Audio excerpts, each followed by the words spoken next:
Milo Yiannopoulos, Larry Wilmore go head-to-head on Maher, while conservative provocateur Milo Yiannopoulos insulted comics Lena Dunham, Leslie Jones, Amy Schumer and Sarah Silverman. His appearance on HBO's Real Time with Bill Maher was relatively tame, at least until the television cameras were turned off. It was later, during an online-only overtime segment of Maher's Friday night show, that two of Maher's three panelists hurled expletives at the Breitbart News senior editor. Maher's booking of Yiannopoulos, author of the upcoming book Dangerous, drew attention earlier this week when journalist Jeremy Scorehill backed out of the show because of his hateful diatribes. The conservative gadfly has become a lightning rod. His planned speech at the University of California, Berkeley, was cancelled earlier this month when protests erupted. Maher, a free speech advocate, told Yiannopoulos that he thought he was colossally wrong on most issues, but if I barred everyone from the show who I thought was colossally wrong, I would be talking to myself. Yiannopoulos called Maher his favorite liberal and directed most of his ire at female comedians. "Your side has gone insane," he said. "The Democrats are the party of Lena Dunham. These people are hideous, mental people. The more the American people see of Lena Dunham, the fewer votes the Democratic Party is going to get." Responded Maher about the Girls' creator, "Let's not pick on fellow HBO stars." The Breitbart editor said Schumer and Silverman used to be funny before they contracted feminism.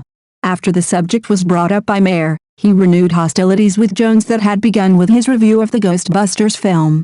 Yiannopoulos' Twitter account was suspended last year after a series of racially insensitive tweets were directed at Jones, who is black.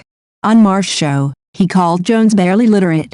Still, the interview segment featured few harsh exchanges with Maher, and Yiannopoulos was not included in a panel discussion that featured comedian Larry Wilmore, author and counter-terrorism expert Malcolm Nance and U.S. Rep. Jack Kingston, a Georgia Republican. But online, Yiannopoulos joined the other three to answer questions from viewers. That's when things got interesting. The starting off point was when Yiannopoulos defended his criticism of a transgender person and saying, without offering evidence, that transgender people were involved in a disproportionate number of sex crimes. Wilmore objected, saying that reminded him of the attitudes people directed at gays and blacks to demonize them in society. He noted that for a long time, homosexuality was considered a disorder. "Maybe it is," said Yiannopoulos, who is gay. "Maybe you are," Wilmore said, "but most homosexuals are not." Nance observed that Yiannopoulos seemed confused about who and what he was.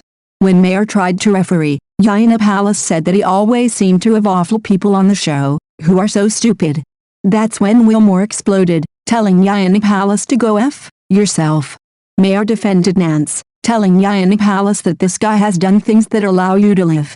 When the oddity of an openly gay man being seen as a leader of the alt-right movement was pointed out, Yiannopoulos said that the worst people on the far left and far right all hate me. Retorted Wilmore, "I think you're leaving out a lot of people." Nance added another expletive when the Breitbart editor said he had no problems with the issue of President Donald Trump and ties to Russian, profanely dismissing him because he was not an American. Yiannopoulos is British. It stopped there. Kingston declined a chance to be the third panelist to swear at Yiannopoulos. The third